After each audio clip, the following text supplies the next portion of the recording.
me to talk.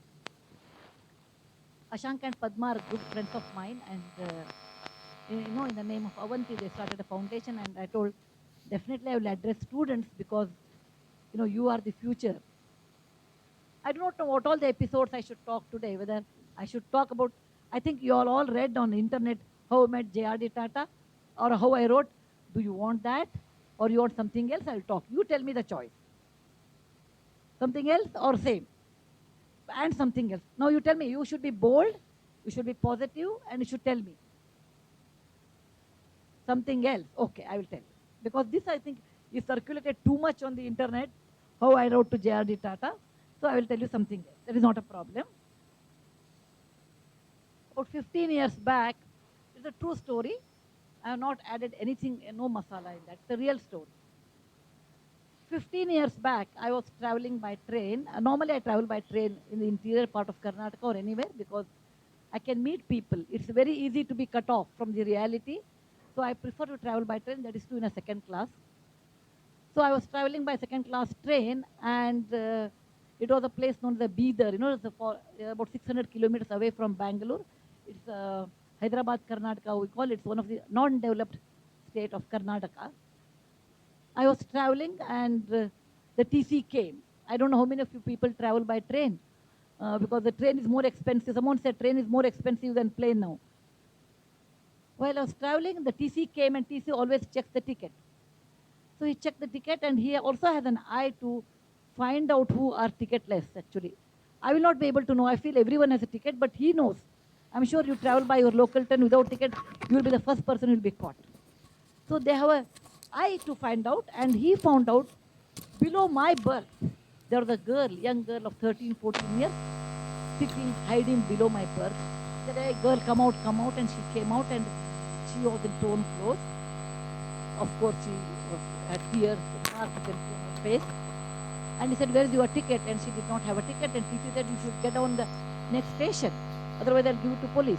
It was evening, late evening, around 7 o'clock or something. And the girl started sobbing. And everyone looked at her, and even I looked at her. I thought for a minute, if the girl gets on the next station, she will be on the platform. I do not know what will be her future. A young girl of 13, 14 years. And I felt very sad for her state. So I told, okay, beta, where are you going? I asked her. She said, I don't know. Then I told TC, I will buy a ticket for her. It will cost 500-600 rupees. I said, I will pay. But I did not know her destination. So I said, okay, where the train ends in Bangalore, and I was going to Bangalore. I said, okay, get me a ticket of this girl. And I don't want to tell her real name because it's not fair on telling someone's personal life. And she did tell me later that I must talk about her. That's the reason I've taken her permission. So let us call her Puja. And I bought a ticket for Puja from that station to Bangalore, and she went out. I talked to her, I gave whatever food I have, I shared with her, and I asked her, beta, why are you coming like this? You are a young girl, you should not travel like this, and you don't know where you are going. What is your background? What has happened? She cried for half an hour, and then she told me her father was a coolie in a small village. And her mother died when she was young. Her father remarried, and she has a stepmother. Stepmother has 2 sons. India is the land where normally sons are the privileged one. Though we talk, yatra narya ramante pujyante tatra devataha. Wherever women are respected, the goddess resides there, the gods reside. We talk, but in reality, that may or may not be true. To that extent, not 100%, many times it is not true, particularly in the rural area. So the stepmother thought she has 2 sons, they will earn and they will be helpful to her. Why have headache of this girl? So she used to beat her away and tell her to get lost. She did not have anybody in this world. The girl was very bright. She used to go to school, Kannada medium school, and she must have been 7th or 8th class. One day the beating was so much, and she felt enough is enough, and she ran away from home. And she showed me there were marks on her body, all blue. Her back was blue, and there were marks, and she was not lying. And I really felt bad for her. But what a society we have, what a mother she is. At least This orphan girl, she could have looked after. She would have also helped her in some way. But anyway, the reality is that she pushed her out of the house.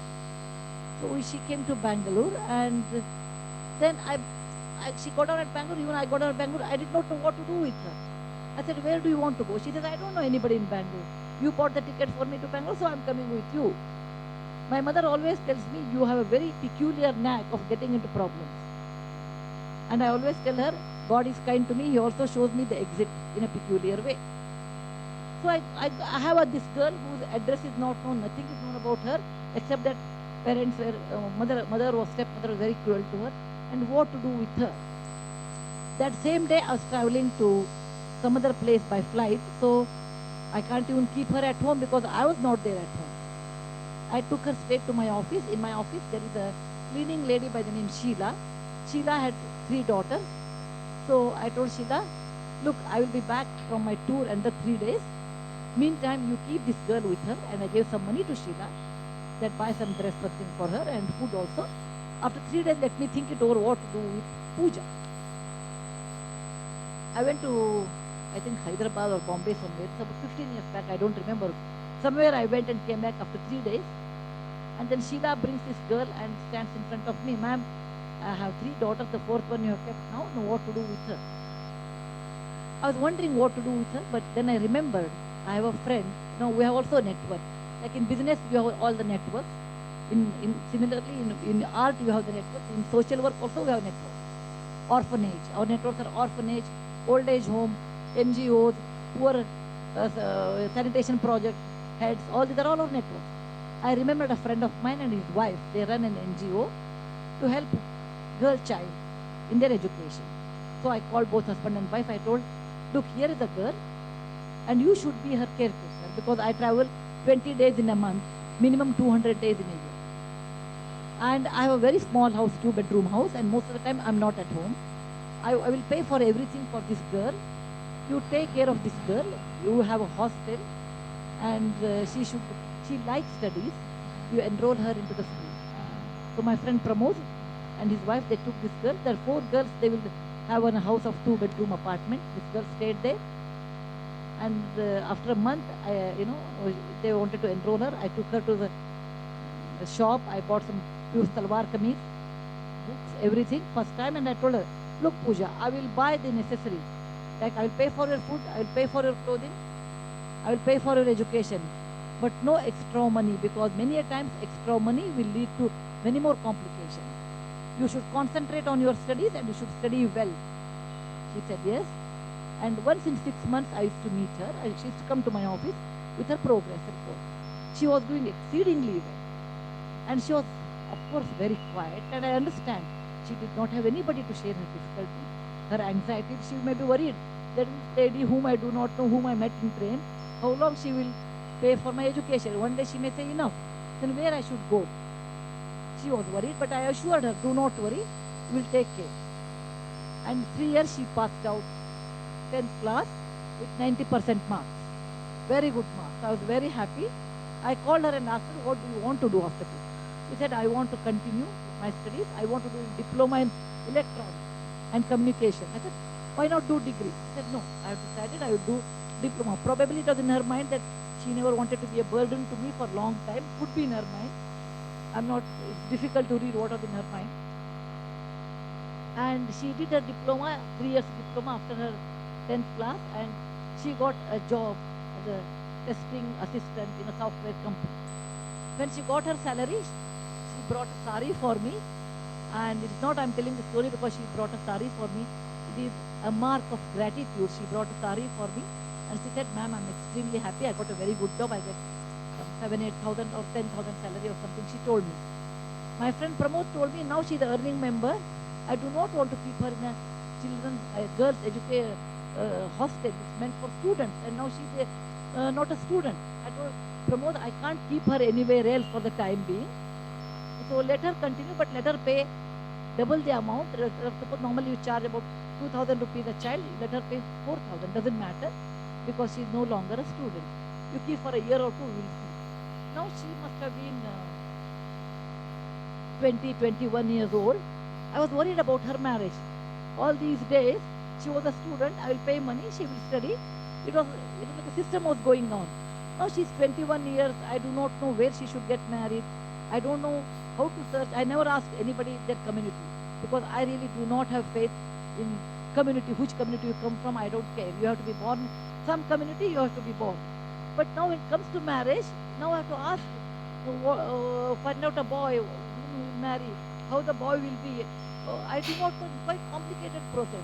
I always tell my children, you find out your own partner so that I don't want to spend time and neither I want to get into the most complex system.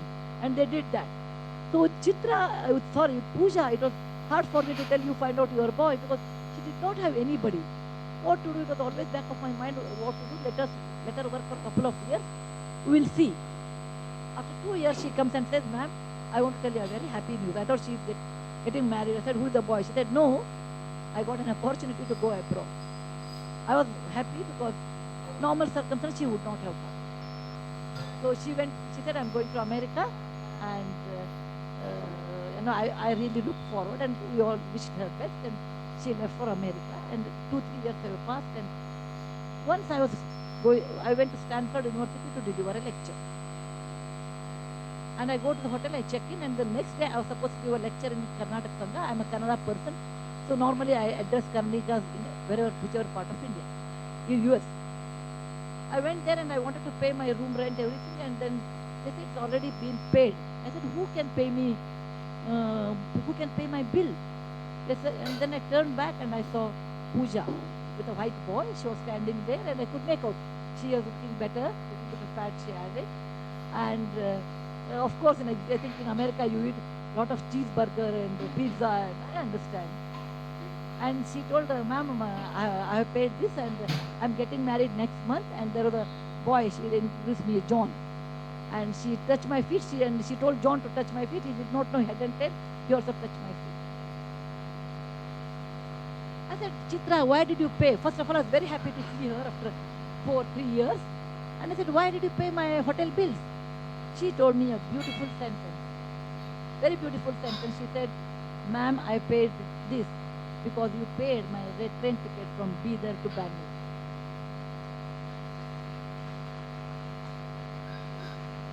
And unknowingly, the tears started coming to me. I said, Chitra, I have not done anything great. I have spent only 500 rupees on your ticket. And in your life, there are many links are there. I'm the first link.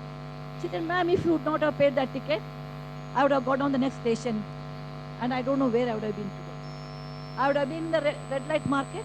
I would have been a beggar. I would have been anywhere else in the world. You brought me to Bangalore. But I really feel it is not my greatness. Any human being should do this. But the greatness is with Chitra. Because she studied single-mindedly.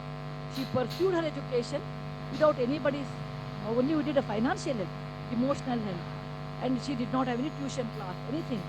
She pursued single-mindedly and she went abroad and she told me, ma'am, it's very easy to marry in US. I like John. John is my software engineer in the same company. He never asked me my community, where I come from, all those things. I liked him and he liked me. We are getting married. She made her life.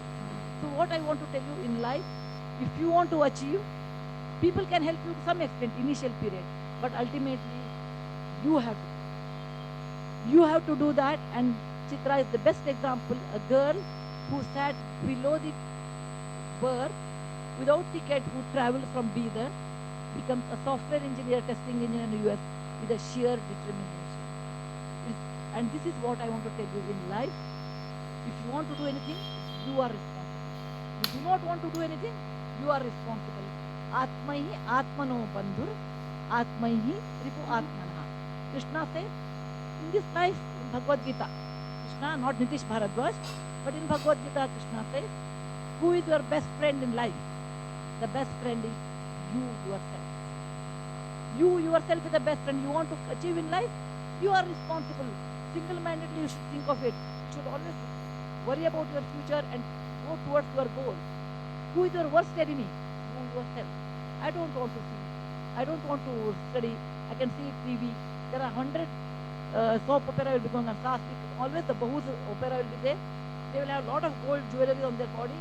They will wear most expensive sarsaris. I think Even the richest people don't wear that kind of sari at home. And there is always a politics and woman is the culprit. If you want to see that kind of a television series, spend your time, you are most welcome, but you are destroying your life. What are you gaining by that? Please remember the girl like Chitra, without any help she could achieve. If you are determined to do well in life, you are responsible, no one else. You do not want to do, then you are also responsible. You are all young. Please remember, if you have good habits now, then you can go up in life. The sky is the limit. If you do not want, then you can go down any limit. There is no limit also.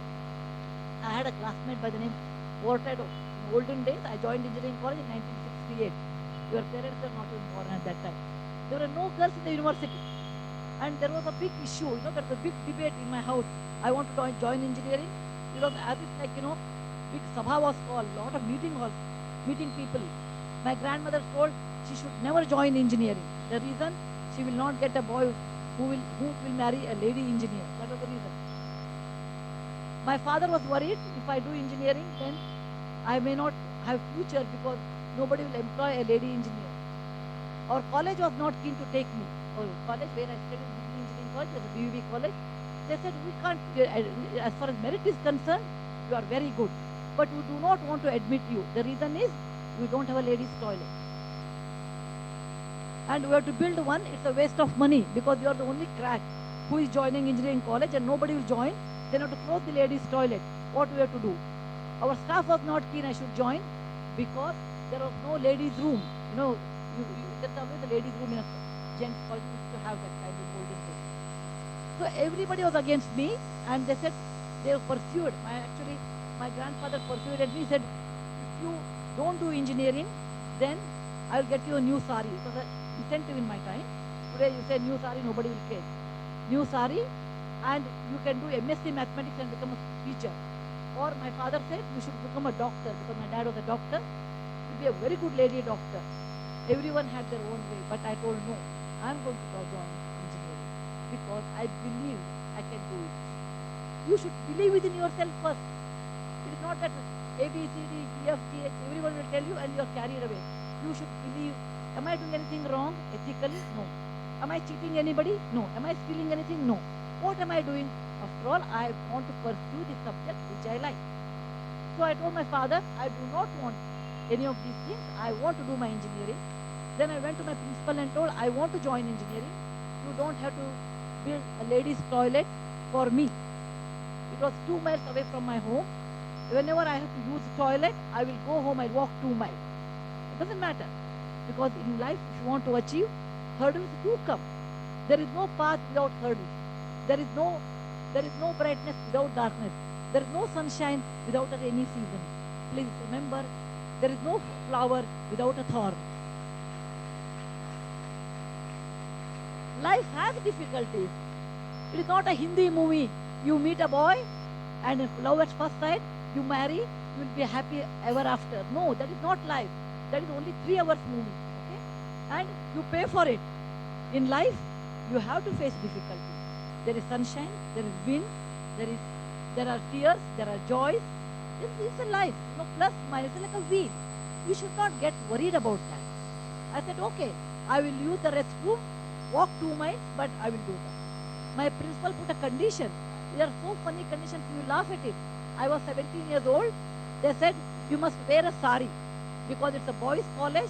We don't want any girl in skirt. It is not good ethics. Imagine, that is the ethics in 1960. You have to wear a sari every day. And I said, okay, I will wear sari. That is not a problem. Third point, he said, you should not use a college canteen. You should not use college canteen. We don't like it. A lady entering the boys' college canteen. I said, fair enough. Fourth condition, you should not talk to boys. That I did not listen. I did not listen. I said yes to him, but I did not listen because after all, it's a 5 years engineering course and I don't have any classmates in my class. And if I miss a class or if I have to do anything, talk about my subject, I have to talk to my colleagues. You cannot differentiate. You are a boy, you take right side staircase. You are a girl, take left side staircase. You can't do such things. Men and women are part of the society. There is no society without women. There is no society without men. We are not competitors. Men and women are not competitors. They are companions. Please understand, we should not compete with men, but we should be the companion. So I told, I am going to talk to boys. Let my principal say anything. I had a very good time, 5 years in engineering college, and my classmates became like my own brother because we had a very good rapport. I did my engineering. I had a classmate by the name Portado. Portado was a very bright boy. How much time I have left? 10 minutes? Under 10 minutes? No, otherwise I'll talk next 45 minutes. My worry is that. And I'll miss my flight. Portado was my classmate. You should tell me when I have to stop. And Portado was very, very bright. He was a Goan boy. He will get up at 11 o'clock in the day. Class will start at 7. He will get up at 11. He will always copy my notes. And, he used to get first class because, it is not difficult. If you by heart, if you by heart certain portions which are must in the examination, you get a first class. I used to tell Portado, you're so bright, you get first class. Tell me, why can't you study properly? He said, Sudha, I have kept all these things for you.